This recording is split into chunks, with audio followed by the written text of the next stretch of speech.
Buenos días, hoy le vamos a hablar sobre el trastorno de la memoria y el procesamiento de la información. Mi grupo está conformado por Dulvis Acosta, Laura Arias, Michelle Oliveros, David Bernal y mi persona Aura Cuña. Primero que todo, ¿qué es el trastorno de la memoria? El trastorno de la memoria son todas aquellas patologías y alteraciones que tienen como resultado problemas al codificar, almacenar y recuperar la información. La memoria se considera como el mecanismo que fija las vivencias nuevas y actualiza las anteriores. En otras palabras, esta tiene la capacidad de fijar, conservar y evocar las vivencias. Es normal que en ocasiones lleguemos a olvidar dónde dejamos las llaves de la casa, del carro o el de la moto, o contestar un mensaje o agregar algún alimento a la comida. Lo que no es común es que se nos olviden datos de información que usamos diariamente, como el nombre, el año o resolver una suma sencilla. Bueno, ¿qué es el procesamiento de la información? Cuando los psicólogos usan este término, ellos están comparando cómo funciona el cerebro en relación a una computadora. Eso incluye cómo el cerebro obtiene información, datos y cómo empleamos esa información para hacer cosas. Nosotros obtenemos información de muchas maneras, incluyendo a través de la vista, el olfato, la audición, el gusto y el tacto. En términos de computación, esa información se conoce como entrada, pero es solo el primer paso. Una vez que la información es enviada al cerebro, esta debe ser reconocida, entendida y almacenada. Después hay que responder a esa información. Esa respuesta es llamada salida. La salida es lo que el niño escribe, dice o hace como respuesta a la entrada. El procesamiento de la información es el paso intermedio de lo que ocurre en la entrada y en la salida. Es la que posibilita que los niños manejen todo, desde leer un libro hasta atarse unos zapatos.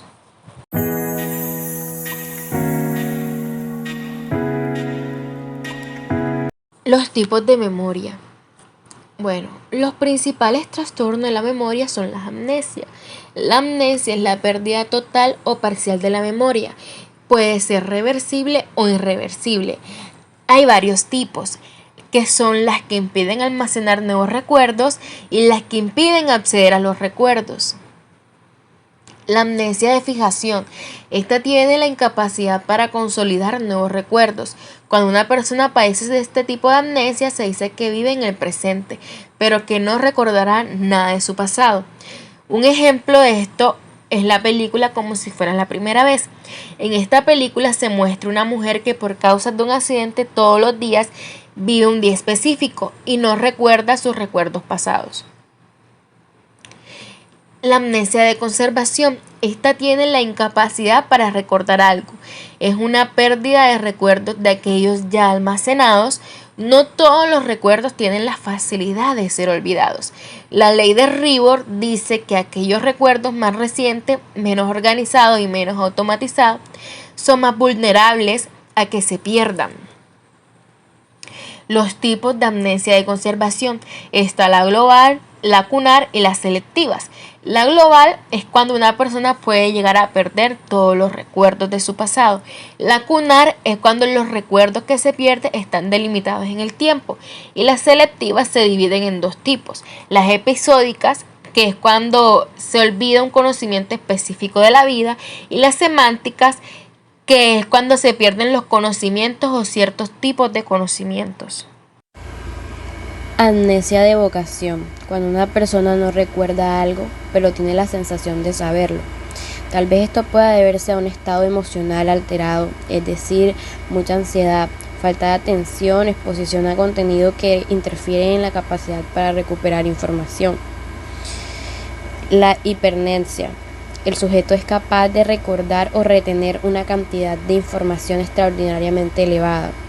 Por ejemplo, una memoria episódica con capacidad para olvidar recuerdos de la propia vida, que interfiere en la claridad del pensamiento del individuo. Memoria a corto plazo. Son todos los procesos cerebrales y cognitivos que permiten que el ser humano reciba estímulos externos, los codifique, procese y almacene por un tiempo limitado, que va entre 7 a 40 segundos. La cantidad de estímulos que se pueden almacenar en la memoria de corto plazo también es limitada, ya que la medida es de 7 elementos, con una diferencia de 2 elementos por exceso o por déficit. Esta cifra solo representa un promedio, ya que existen personas que pueden almacenar una mayor cantidad de información. En estos casos influyen varios factores, como las asociaciones emocionales que hace la persona para retener la información o la longitud de los datos a memorizar. Por otra parte, en la memoria de corto plazo, los estímulos recibidos pueden ser descartados en un caso de no ser relevantes, pero si son muy persistentes, pues pueden pasar a la memoria de largo plazo. Tipos de memoria a corto plazo. La memoria a corto plazo tiene 4 sistemas que se encargan de retener diferentes tipos de datos. Uno de esos es el sistema operativo, el que regula todo el sistema de la memoria a corto plazo. Otro es el bucle fonológico. Retiene la información verbal y es el sistema responsable del habla interna que mantenemos cuando repetimos algo para memorizarlo. Otro es la agenda visoespacial. Es el sistema que solo está encargado de la información de carácter visual y espacial. Otro es el almacén episódico. Es el sistema que se encarga de retener múltiples datos que permitan tener un recuerdo global.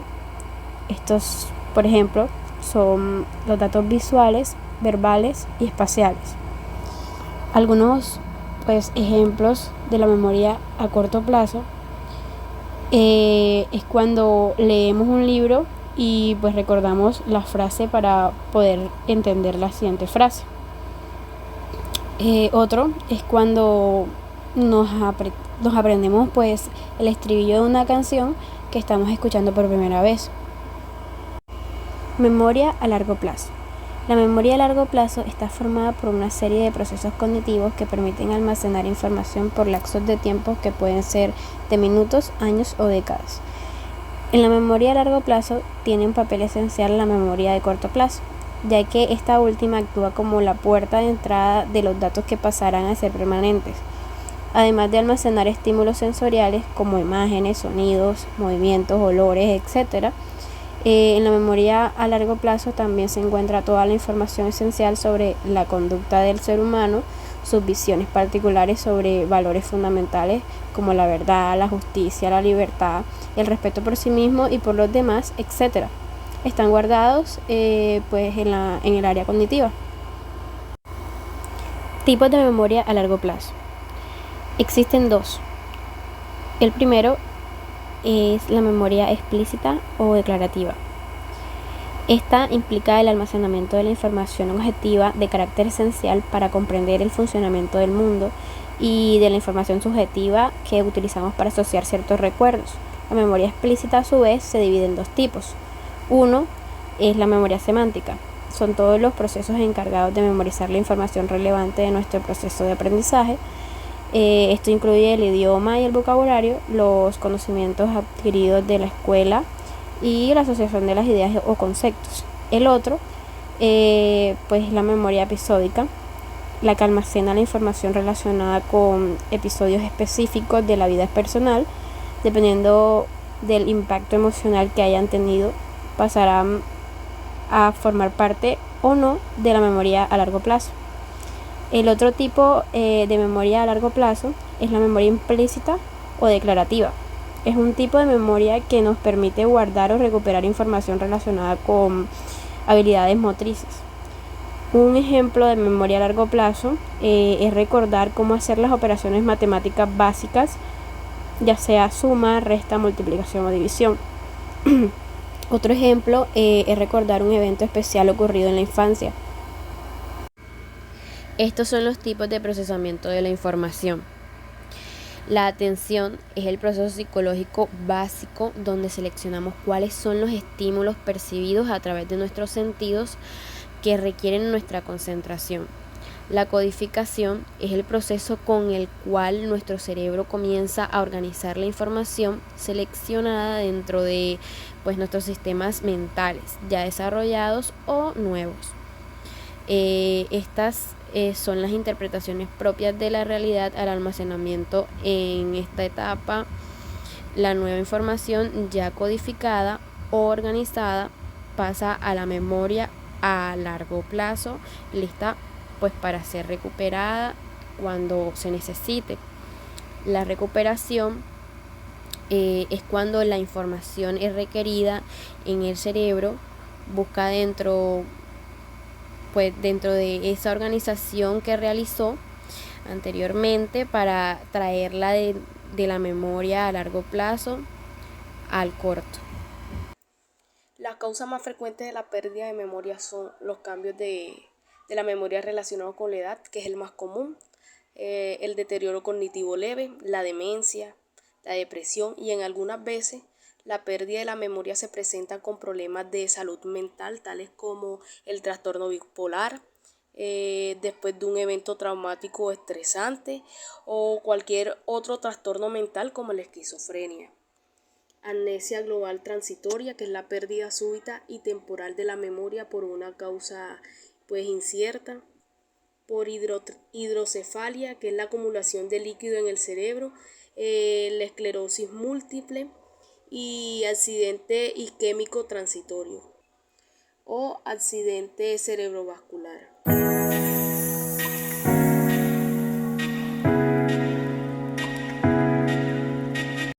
Causas en el procesamiento de la información.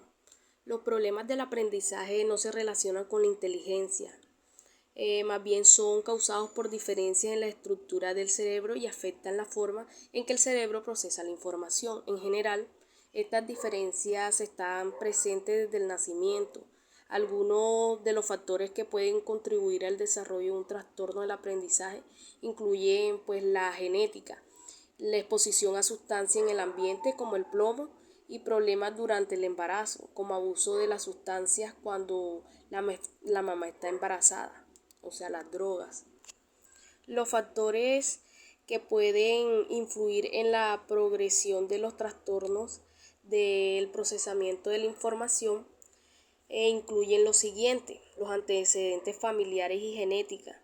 Los antecedentes del trastorno de aprendizaje también aumentan el riesgo de que el niño desarrolle un trastorno. Riesgos prenatales y neonatales. También la exposición al alcohol o, como lo dije anteriormente, las drogas antes de nacer. El nacimiento prematuro y el bajo peso al nacer se han relacionado con trastornos del aprendizaje. También los traumas psicológicos, traumas físicos, como los traumatismos craneales o las infecciones del sistema nervioso, pueden contribuir al desarrollo de los trastornos del aprendizaje. Bueno, grado en el que afecta esos trastornos el proceso educativo. Los problemas o trastornos del aprendizaje afectan la capacidad de aprender y pueden causar problemas con comprender lo que las personas dicen, hablar, leer, escribir y resolver problemas matemáticos y poner atención en un aula de clase. A menudo los niños tienen más de un tipo de trastorno de aprendizaje. También pueden tener otras afecciones como el trastorno de déficit de atención e hiperactividad, más conocido como TDAH, que puede hacer más difícil que los niños presten atención en un aula de clase. De manera general se puede observar ciertas características en los niños que podrían indicar alguna dificultad del aprendizaje.